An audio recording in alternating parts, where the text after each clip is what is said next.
जनक पेशे से एक बहुत अच्छी वकील थी, लेकिन कहते हैं ना, बहू कितनी भी बड़ी तोप क्यों ना हो, सास के सामने तो भीगी बिल्ली ही होती है। अरे जनक, क्या बात है। आज रोटी नहीं मिली अभी तक। ये तेरा कोर्ट नहीं है जो आज फैसला ना हुआ तो कल की तारीख मिल जाए। रोटी तो रोज वक्त में चाहिए। हाँ।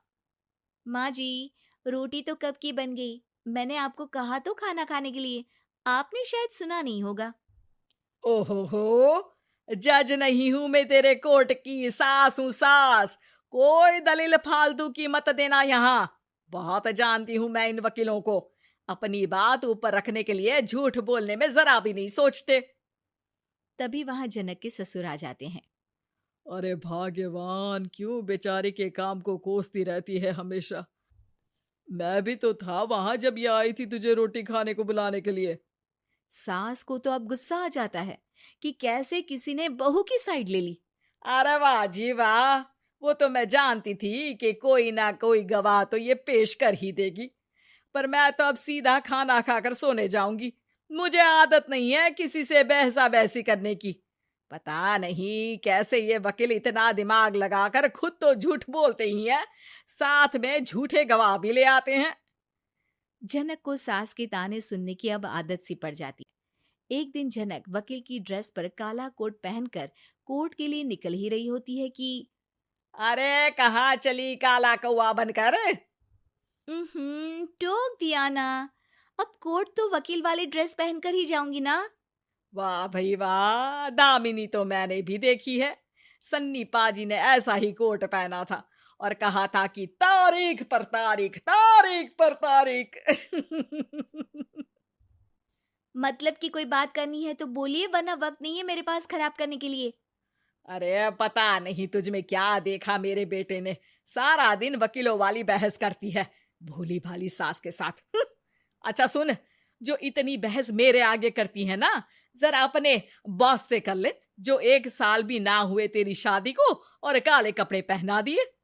अंदर जा और लाल कोट पहन कर आ, पता तो चले कि नई नवेली शादी हुई है। अरे माँ जी, कोर्ट में मेरा बॉस क्या करेगा? ये तो पूरे देश की ड्रेस है वकीलों के लिए। लेकिन सास तो ठहरी सास। अच्छा, तो कोई जरूरत नहीं है 2-4 साल कोर्ट जाने की। शादी थोड़ी पुरानी हो जाए तब इजाजत दे दूंगी मैं तुझे काले कपड़े पहनने की। अब क्या था, मन मारकर जनक को लाल रंग का कोट पहनकर कोर्ट जाना पड़ता है। उसके जाने के बाद आहा, बड़ी आई पूरे देश की ड्रेस की बात करने वाली। अरे पहना दिया ना लाल कोट।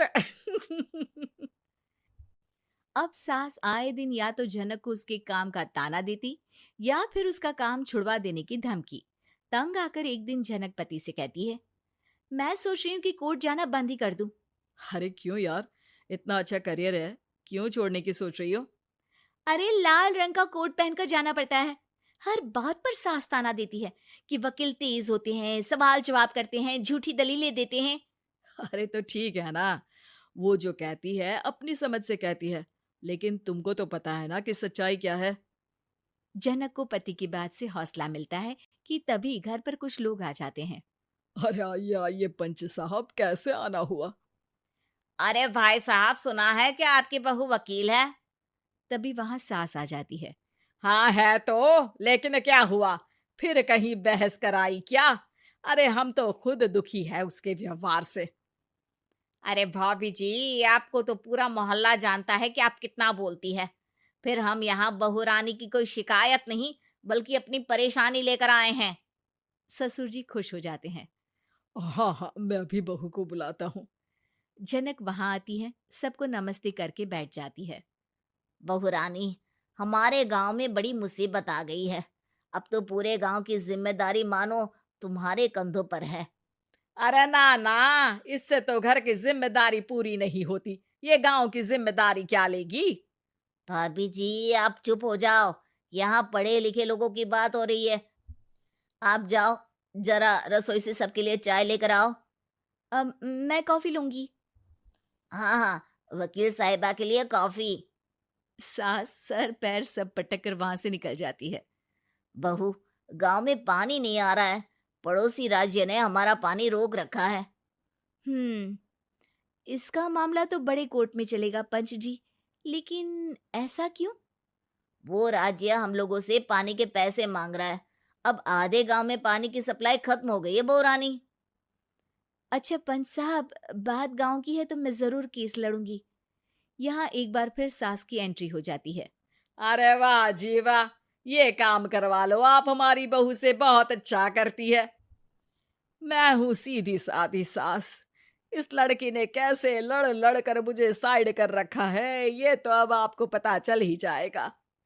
अरे भाभी जी, आपकी आवाज तो पूरे गांव को सुनाई पड़ती है जब आप बहू रानी को सुंदर वचन सुना रही होती हैं। अरे वकील बहू मिली है, फक्र करो फक्र। हाँ जी हाँ, सारी फकर तो हम लोग ही करें। खैर, अब जो केस लड़ेगी और पानी गांव में आ जाता है, तो पंच साहब लिख कर देना होगा कि हैंड पाइप में सबसे पहले मेरी बाल्टी और घड़ा भरेगा।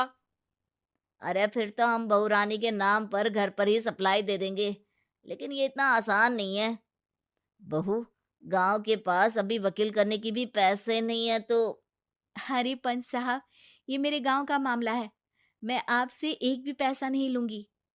सास को बहू की बात पर गुस्सा आ जाता है, लेकिन सबकी जाने के बाद झनक मन लगाकर गांव की परेशानियों को दूर करने में लग जाती है।